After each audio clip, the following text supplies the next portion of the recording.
I'm sure you're familiar with the term check fraud, but what exactly is this within the context of the banking sector? To unpack this, I have here with me the head of financial crime at Fidelity Bank Ghana, Ransford, Nana Addo Jr. Ransford, good to see you again. How are you? Great. Thank you. Great. You're always very busy. Yeah. Today we come to your office in itself. Yeah. So today's topic is about check fraud. We've been hearing check fraud. What exactly is this and within the context of the banking sector?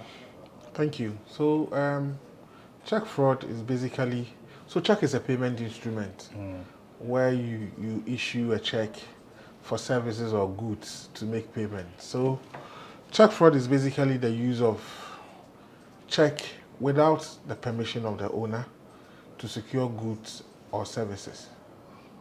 So why is it that we are in the era of digital payments, but we tend to see a lot of check fraud, particularly even the latest Bank of Ghana report, we saw some incidents of check fraud. How is that still happening, particularly in the digital era?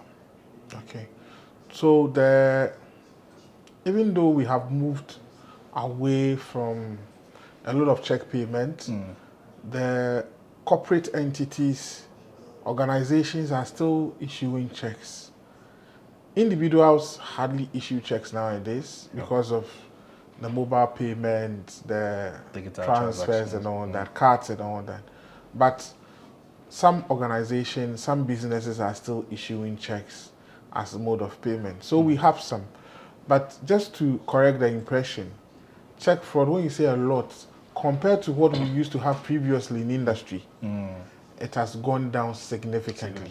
Okay. Because the amount of checks that are issued, the number of checks that are issued for payment has reduced drastically. So check fraud has also reduced. However, the few ones that are coming through are still very worrying, and it's something that I'm happy we're discussing this today. So what exactly are some of the most common types of these check frauds that occur in the banking sector? Check kiting. Check item. Kiting. Kiting, okay. K-I-T-T. Oh, kiting, okay. Yes. So where individuals issue checks when they know very well that their accounts are not funded, they don't have money, they are able to win the confidence and the trust of the people they are doing business with. And mostly some of these people part with the goods, go and buy items such as building materials or electrical gadgets. A check is issued. The trick here is this: check goes through a settlement period. So clearing and settlement. At the end of the day, when you issue a check, if your bank gives you a check and you bring it to me or the customer who issues the check, we need to have some level of interaction with the issuing bank to find out whether we need to give this check value or not. The period within which we are doing the interaction, you'll be alerted that there's a payment. There's a payment of a sort. But it hasn't hit your account yet. Because it's going through a process. It's going through a process. But there's a form of alert to tell you that some payment is going on the way. This is what most people use to defraud some innocent people, because the process has not ended. It will end by close of day. But they part with their goods, they give their items out, and the check is returned. So for those who don't really know much about checks, sometimes you go to the bank, some people don't even know they need to sign other behind and all that. In terms of the user end, what do you think the users should know about before they know that they're actually really engaging in some level of check fraud, or some check fraud is happening to them? Okay, so we need to step back a little bit and deal with the kiting. When somebody issues you the check, the mere fact that the check has been paid to your bank does not mean that you have money in your account. You need to ensure that your balance has increased with the amount that you have received payment for. There should be a reflection. There should be a reflection, not just SMS. You should see that your balance has increased with the amount. Before you part with the goods, either you are selling a car or you are selling building materials, whatever you are selling, ensure that you have received value in your account before you part with the items. Now, the next category is what we call check forging. When you talk about forging, it means that the mandate, the authority sign on the check has been faked. Okay. So there are people who practice the signatures of others till they get it right. Which is illegal anyway. Which is illegal, yes. So this time, if you look at the printing material, the paper itself, there's nothing wrong with it. Yeah. Either they stole the check, the physical check, and they have learned how to sign.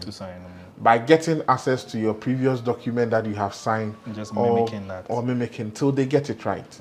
So what you need to do is to ensure that your check doesn't get stolen. You should keep your check safely hidden somewhere under lock and key. Because there are very important details on Because if anybody steals your check and is able to get your signature specimen, that is the end. You are screwed up. Your account will be depleted. So you need to keep your check just like the way you keep your cash. Do not keep your check in the open. Do not leave it in your car. Do not leave it just in your room, anywhere where people could have access to it. If it gets stolen and your signature is rehearsed, it can be used against you. Now, the other one is check alteration. And that is very common. Okay. When people issue checks, they just sign the signature and the date and the amount. So let's assume that you have just written the amount without the words, you have just written the amount in numbers. You are paying somebody 2,000 cedis. The person can alter it and add extra zeros to become 20,000. On the blind side. On the blind side. Maybe the date that you have issued the check, the date can also be altered. But in all these things, technology has made it quite difficult to detect some of them because some of the inks can easily be erased and then rewritten. So when that happens, you say that there's check alteration. Remember, we started with the kiting. We dealt with the forgery where the mandate or the signature. And then the next one is alteration. With alteration, you have issued a genuine check to somebody, but either he's inflating the amount or he's changing the details of the beneficiary. Interesting. Yeah. So still on the same topic, is that the reason why sometimes we see a lot of dad checks or checks that bounce a lot because some of the details on there are not the actual details or someone is perpetrating some fraud somewhere? That is the first category, is the check kiting. The check kiting. That one, the person knows that he doesn't have money. He doesn't even have the mandate to sign the check. But he will issue it and it will bounce. That is called that check. So when a person's mandate or even his account is not funded, he doesn't even have any money, but he issue checks, 300,000, 400,000 Ghana cedi. And that's also illegal. And somebody gets excited about it because, hey, I'm getting business. Somebody is buying my things and part with the goods. But it's criminal. It's actually criminal too. Because it's just like having counterfeit. When a payment instrument, check is acceptable. But when you manipulate it, it's criminal. And it's against the Bank of Ghana rules.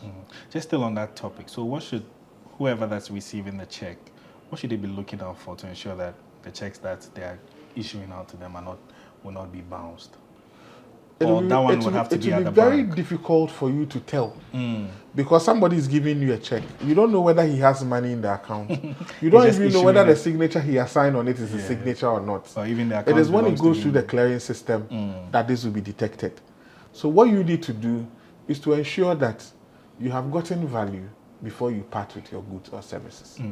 Or you are dealing with an entity that you know there's an office, you have worked with them, but you just meet somebody for the first time, you haven't done any due diligence, and he gives you 300,000 check and you part with everything. If it's a house you are selling, he can't move the house away. But apart from that, car, movable items, no. You need to do your due diligence. So let's say for business owners, which we have a lot of them, SMEs, about 70% of them contributing to the economy. But some of them also, although they use digital payments, some also resort to checks. What should they be looking out for to sort of protect themselves and then their investments in order not to be found wanting, engaging in some level of check fraud? So they need to have employees who are well trained on these things. Like I said the last time in our previous interviews, the employee becomes your ears and your eyes. That's number one. Number two, you, the customer with the check, you need to keep the check as secured as you keep your cash. I get amazed when I see people throw their checkbooks in the open in their offices, in their cars, at the washing bay, wherever they go, they leave their checks just like that. You just, yes. And all that. So you secure the checks, because if it gets into wrong hands, all you need is to rehearse signature, and one day they'll get it right. Just by they'll get it right. Mimicking it. Now the second thing is that, especially in organizations, you need to, as it were, build a very close relationship with your bank. Even at the individual level. If you are issuing any check, communicate with your relationship manager to say that I have issued the following checks. Please, so that if any other check comes through, whether it is stolen or forged, we can detect it. So close relationship with your bank, communication with your bank on your project. If we know you very well, if we have that relationship, we're able to tell that this check should not be coming in now. It is not part of our list. Yeah. So, do you still think people should resort to this? Is just I just want your personal opinion, because of we have a lot of digital payment. Do you think people should still resort to using checks? I mean, it's 2025 anyway. I mean, because now mobile money allows us to, make larger transfers now. Do you still think people should resort to using checks? Yes. Because every payment system has its downsides. The digital payment, some people are not that savvy. With your check payment, you can print, it will come to the bank, you take care of it. It is better that somebody who does not know anything about, applications, apps, and cards and all that, trying to go on the internet banking. If you are not savvy, the check plays a role for some category of people. And it's an acceptable means of payment, because the digital space also comes with its own evils and its own challenges. So what you need to do is to drum the awareness and open the payment system for customers to choose what they want. So I understand there's something about cloning checks or something like that. Yes. Okay. So it's one of the fraud typologies. Fraudsters find a way of, duplicating checks. So your checkbook that you have, some of the leaflets would have been duplicated by somebody else. Yes, by somebody else. Which is not the bank. Okay. So when your check leaflet is intact at your end, somebody has the duplicate or the copy of it and brings it to the bank. That's actually very dangerous. Yes, it's very dangerous. So how does, before you go, how does a bank detect that, to know that someone is, almost printing something that their intellectual property? So through audit, we are able to audit to say that, so the paper that is actually used for printing checks is a security paper. Just like the money. Yes. So if we gave you 10,000 copies, we expect that you have used them for us. If that's the way you check whether your BizTech or your security paper has actually been used wrongly. And the other bit of it is the fact that if they come in, we're able to detect that this is a duplicate of the check. We call the customers, and this is a very important aspect of the conversation. Call back has come to stay, where we call you and say that, sir, we have received a check of 50,000 CDs being payment for so and so to this person.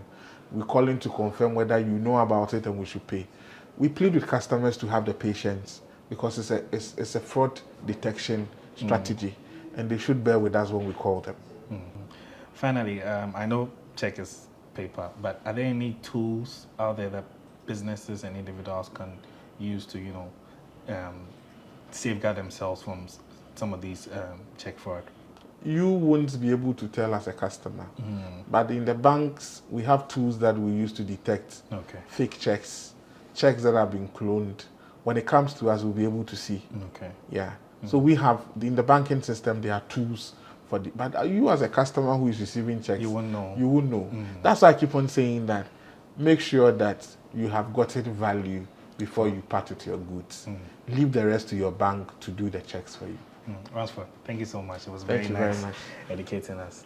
Always welcome. Thank you so much. So I'll be speaking with Ransford Nanado Jr. He's the head of financial crime management at Fidelity Bank Ghana. We've been engaging in a financial literacy series right here on GhanaWeb TV. I am Mauli Ahmed Mega. Many thanks for watching.